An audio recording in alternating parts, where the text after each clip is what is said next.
Welcome, welcome, welcome. Welcome, Debz Cooper, Global Stressologist. Thank you for joining me. Today we are Debz Cooper, Global Stressologist. It looked like it didn't actually come up there. Today we're talking about how to achieve inspiration. I'll just get that a little bit easier. And I just have to giggle because as I think about this, I hear the neighbours next door and they've just started doing their gardening. Crazy, crazy, crazy. So I have to giggle because one of the things I wanted to say to you about achieving inspiration is actually go with the flow. Don't be so tight. And so as I sit here and get myself ready, what do you call it? The man, he is a man, and he's next door and he's chopping down the trees and doing all sorts. I'm like, okay, I'm not moving. This is totally it. So one of the things I was going to say is go with the flow. So if you can hear that, just go with the flow. Let me know where you are in the world. I would love to know where you are. That would be super awesome. And if you've got any questions, just drop them in the comments here. Thank you. So when I talked about how to achieve inspiration, it was quite an interesting one to come up with and start going, actually, what is inspiration? So when I thought about inspiration to me is when you're inspired from within and when it comes from you. And it's your own push, your own drive, your own spark, your own joy. It's you, it's you, it's you. And this is what inspiration is. It comes from you and you're inspired from within. Some people say motivation instead of inspiration. I personally don't like the word motivation, and I've just come up with the analogy that it's a push from someone else. So somebody else is telling you what you should or shouldn't be doing, and it's like someone's got their hand in the small of your back and they're pushing you along, and that's motivation. And I also think about that from a tennis coach I had when I was younger. And he said, I'm trying to motivate you, I'm trying to get you, and it clearly wasn't for me. So he was just trying to motivate me, which was him, an external person, trying to get me to do stuff. And that's what I find the difference between motivation. So motivation, when you've got to find your motivation, you are having to find it from someone else telling you, oh, should I do this? Should I do this? Come and give me a hand, and you become desperate and you think about that.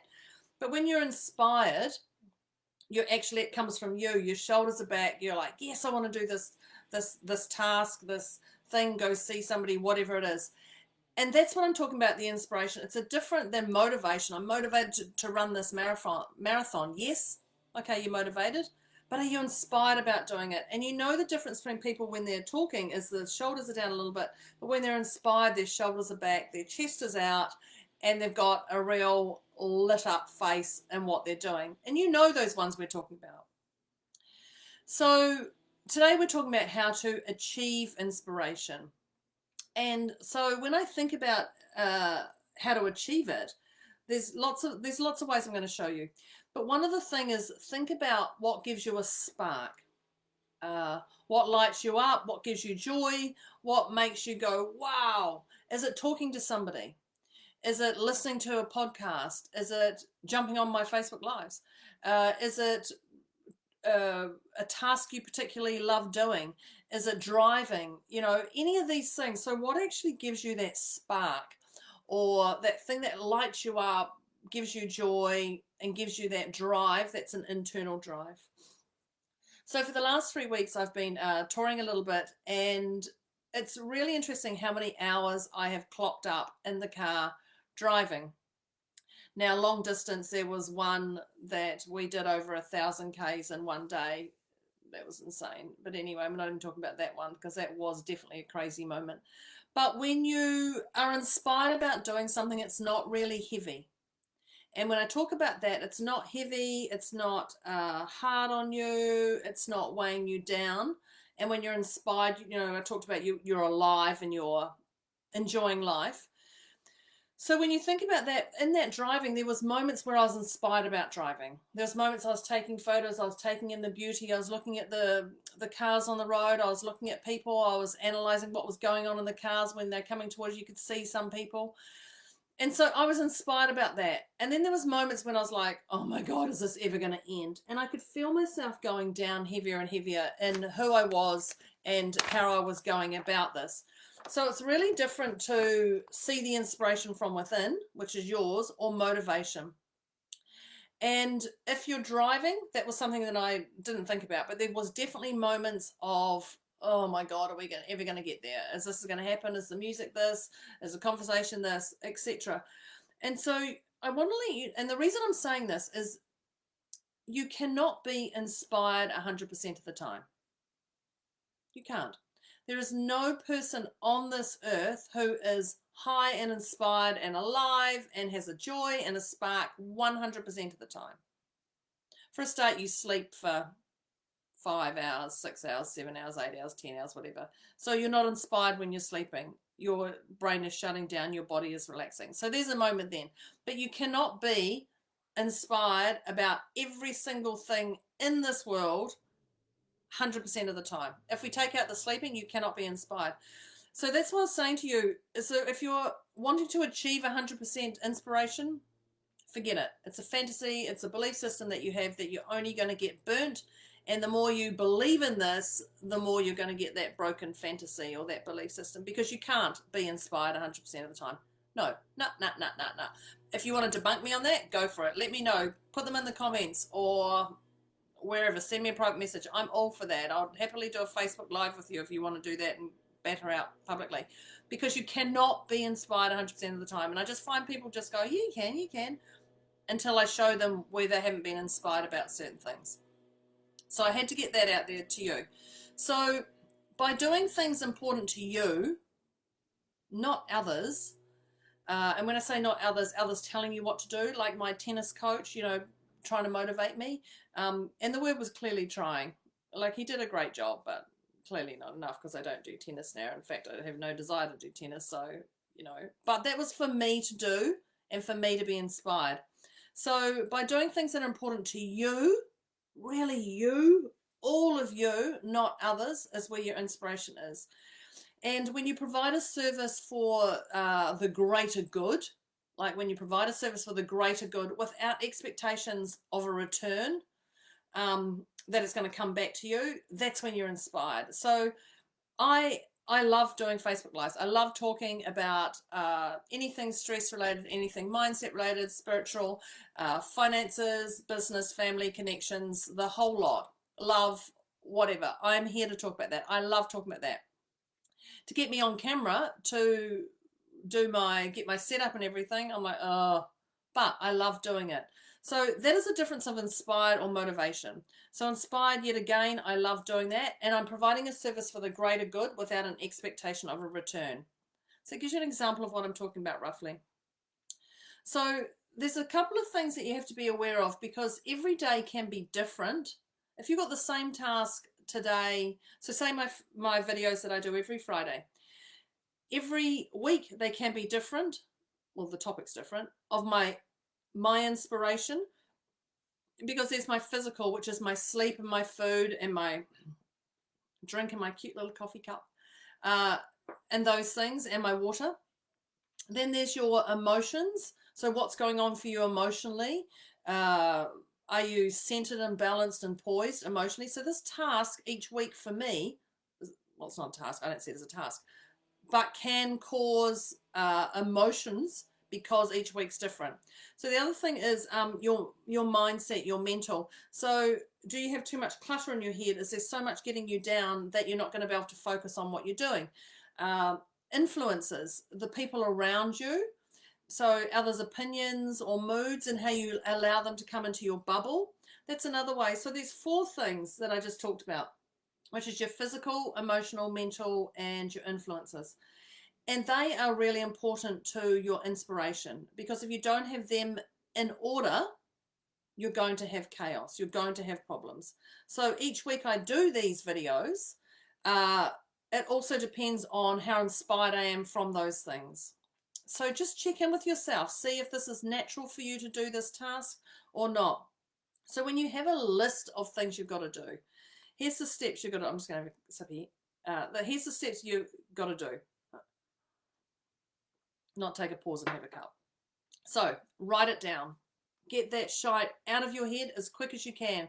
Write it down. And I personally find handwriting And the reason I find handwriting is because your brain thinks differently from your thought process to what are you doing, putting it down. So write it down.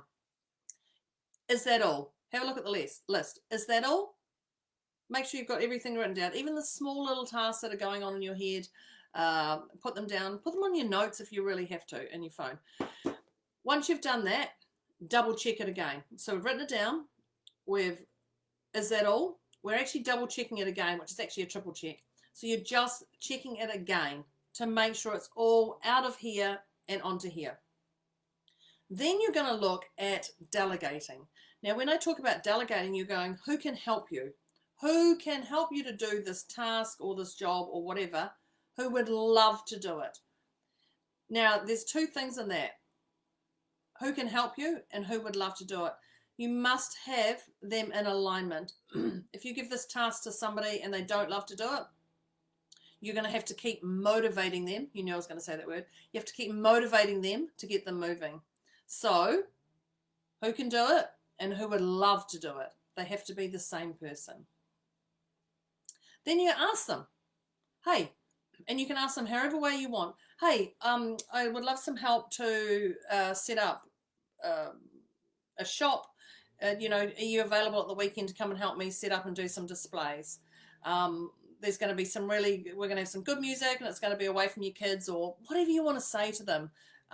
Manipulation, you know, bribery, whatever it is that makes you feel good and makes them feel good without manipulating or bribing them, clearly, because they would love to do that task. Maybe they just want to get away from their kids.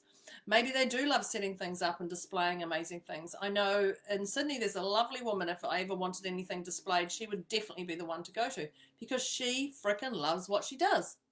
This is what we want. We want those ones who are around that we can give that task to, who love what they do. So think of those. If you can't think of anyone to do the task or whatever it is, you're going to have to do it yourself. That's all there is to it. So there's an exercise that you can do to flip your mind to find that inspiration in that grotty task that it is. So, for example, cleaning. Now, cleaning, and I'd say cleaning the house, cleaning the desk, cleaning the office, whatever it is, cleaning. Cleaning seems to be a one not many people like to do. But I can tell you there's actually still not many people like to do, because we think that. But when you talk to somebody, there are people who absolutely love to clean. So you say to yourself, how does this cleaning serve me? How cleaning the house benefits me? How cleaning the house adds value to my life? How cleaning the house, whatever you want to label it, benefit, serve, whatever you want to label it, how doing that will serve you. And you're going to do benefit, benefit, benefit, benefit, or serve, serve, serve, or value, whatever you want to label it. And you're going to write at least 15 down. I actually think you can probably write a lot more. And you're going to keep going until you can go, man, this cleaning's super exciting. I'm into it. There's going to be, you're going to get toned arms because you're going to be cleaning. You're going to get some exercise. You're going to have a sense of satisfaction. You're going to be able to look around and just know that you did that and it hasn't cost you anything. There's a lot of little benefits in there. If you're getting stuck, flick me the question and I can give you a couple just to prompt you along. So that's awesome. So do that. The other one is gratitude. Gratitude that you have the opportunity to do this and work this out yourself. Gratitude, gratitude, gratitude. Gratitude will help in any icky situation, no matter where you are or what you're in. And when I say gratitude, it's be grateful for it. That's what I'm talking about. Be grateful for the situation you're in, whatever's going on, be grateful. And that is what gratitude is. So I'll just tell you a little story. When I was, years ago, I had a housekeeper. And she was a super lovely, oh my God, she was such an amazing housekeeper. She cooked, she cleaned, she ordered food for us, did the groceries, unpacked them, she knew more things. She changed the light bulbs in the house. She did anything to do with the car. She was actually probably more than a housekeeper. Than what she taught my daughter how to cook some things. She was amazing, and she loved to do it. She had absolute value in doing it. So that was great. She had value in doing the things that I didn't want to do. So I spent more time on my business. Now, the value of that was I I earn more money, so I could definitely afford that lady. But also I had more inspiration. I wasn't going, oh my God, it's tea time, I've got to go cook for my daughter or whatever. Now, being a single mum, a lot of people said, you can't have a housekeeper. You're supposed to be cooking yourself. You're supposed to be doing this yourself. And I'm like, why? Why? So you've got to be really careful of what other people say and how they come into your bubble. So I definitely shrugged it off because I was like, no, I'm very firm on this. I'm very centered, and I know I don't want to do that. So I became like, yep, you can have your opinion, but it's not coming into my bubble. So I'm going to talk about how to stop people from opinions coming into your bubble. I might do that one next week. But it's really important to not let that happen. You know when you're uninspired, that time stands still. So I say time stands still when you're deflated, and time flies when you're inspired.